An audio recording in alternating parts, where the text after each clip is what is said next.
السلام عليكم ورحمة الله وبركاته. أهلا بكم متابعينا الكرام، أنا محمد جلال، والنهارده هنتكلم عن فيديو مهم جدا، وهو لو عندك طبعة 1102 أو 1005 أو أي طبعة من الطبعات الصغيرة وبتسحب كذا ورقة مع بعض، أو بتسحب ورقتين في وقت واحد، أو بتفضل تسحب الورق كله لحد ما تعمل مشكلة حشر معاك. حل المشكلة ديت في فيديو النهارده إن شاء الله هنشوفها مع بعضينا. يلا بينا.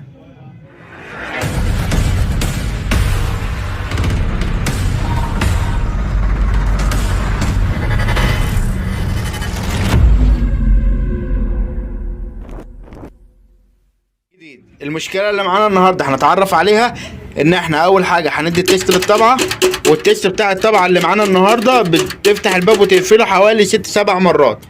هتبدا ان الطبعه تسحب الورقه من تحت، وهنشوف مع بعضينا المشكله فين. بدات تسحب الطبعه، وزي ما انتم شايفين التري بتاع الورق بيفضل يفتح ويقفل. هنشوف مرة تانية، هنجرب مرة تانية ونشوف.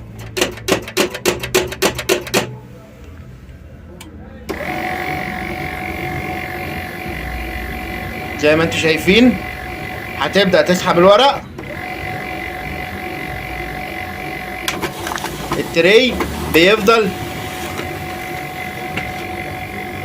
بيفضل يفتح ويقفل كل شوية. طيب هبدأ ان انا اجرب ان انا اطبع كذا ورقة من على الكمبيوتر.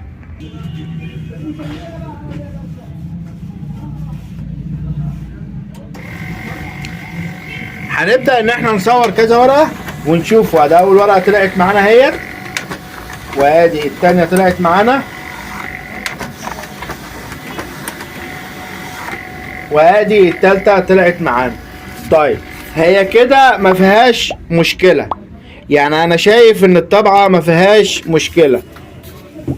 هل هيحصل مشكلة على المدى البعيد؟ هيحصل مشكلة على المدى البعيد بسبب فتحان وقفلان الدرج كده. ان احنا نفك الطبعة، نفصل الطبعة من الكهرباء، وبعد كده هنبدأ نفك الجزء الاولاني ده من خلال المشقبية دي والمشقبية دي كده، وهنيجي على الجنب اللي فيه التروس اللي هو هنا ده، وهنبدأ ان احنا نفك التروس. المشكلة يا جماعة اللي معانا النهاردة هي مشكلة الريلي. دي مشكلة الريلي برضو، هو اللي بيعمل المشكلة اللي حضراتكم شايفينها دي. هبدأ ان انا افك الجنب ده برضو، هبدأ ان انا افك الجنب ده واحدة واحدة كده لحد ما يطلع معايا اهو. زي ما انتم شايفين حضراتكم طلع معايا الجنب، وادي مكان الريلي اهو. هبدا ان انا اطلعه، وهوريكم المشكله فين برضو بعد اما الريلي يطلع. هفك مسمار الريلي وهبدا ان انا اطلع الريلي كده بحيث ان انا ما اقطعش حاجه من الريلي.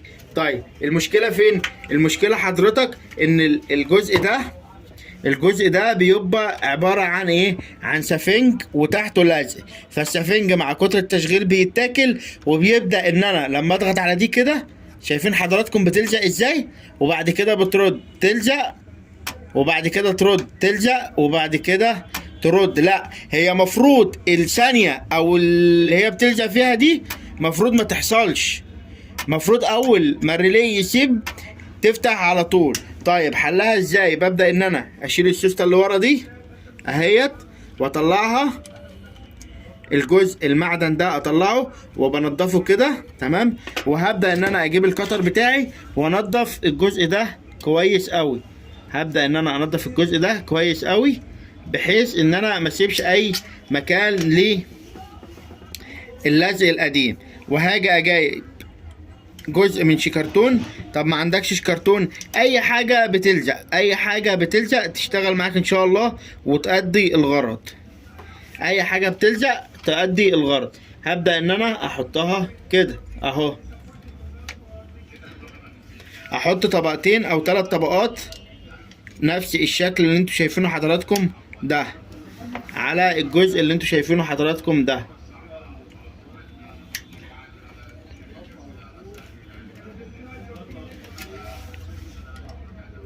انا عن نفسي بحط حوالي 3 طبقات من الشكرتون او شريط اللحام ده. انت اي حاجة عندك بقى، مش لازم شريط لحام، يعني اي حاجة عندك، لزق طبي اللي هو بتاع الجروح والكلام ديت، ماشي، اي حاجة بتلزق معانا ان هي بحيث ان هي تعمل. دلوقتي هنجرب. شايفين حضراتكم اول ما بسيب بيرد تاني. خلصت الخطوة دي،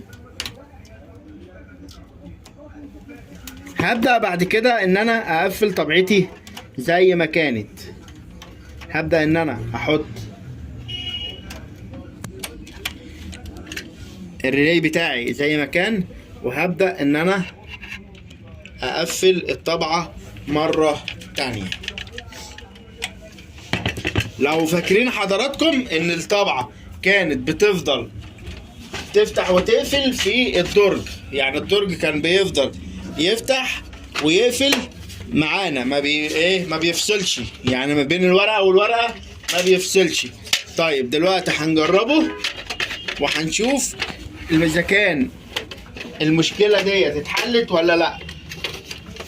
وساعات المشكلة دي او مشكلة الريلي ديت بتكون سببها ان الطبعة بتسحب اكتر من ورقة. يعني الطبعة لو بتسحب اكتر من ورقة معاك، يعني بتسحب ورقتين مع بعض، بتكون برضو بسبب مشكلة الريلي. هنبدأ نشغل الطبعة اهو. طبعا سحبت اول ورقة ديت علشان خاطر ايه؟ علشان خاطر العدلة بتاعة الريلي، هتطلع لك اول ورقة فاضية، هتطلع لك اول ورقة فاضية.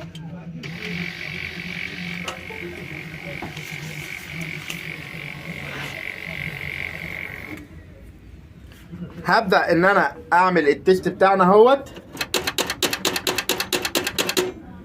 وهنلاحظ دلوقتي رفعة الدرج هتبقى عاملة ازاي.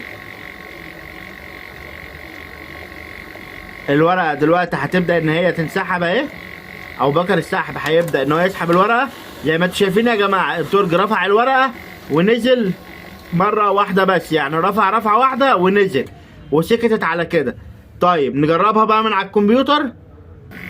دلوقتي هتبدأ تسحب من على الكمبيوتر اهي، زي ما انتم شايفين سحبت اول ورقة ووقفت، سحبت تاني ورقة ووقفت، سحبت تالت ورقة وبرضه وقفت. وديت شكل الطباعة معانا اهيت زي ما انتم شايفين حضراتكم. وكده المشكلة بتاعت سحب كذا ورقة مع بعض او سحب ورقتين مع بعض كده تكون اتحلت.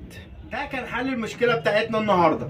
يا رب يكون الفيديو عجبكم. لو الفيديو عجبكم ما تنسوش تدعموا القناة باللايك والاشتراك. اشوفكم في فيديو جديد، والسلام عليكم ورحمة الله وبركاته.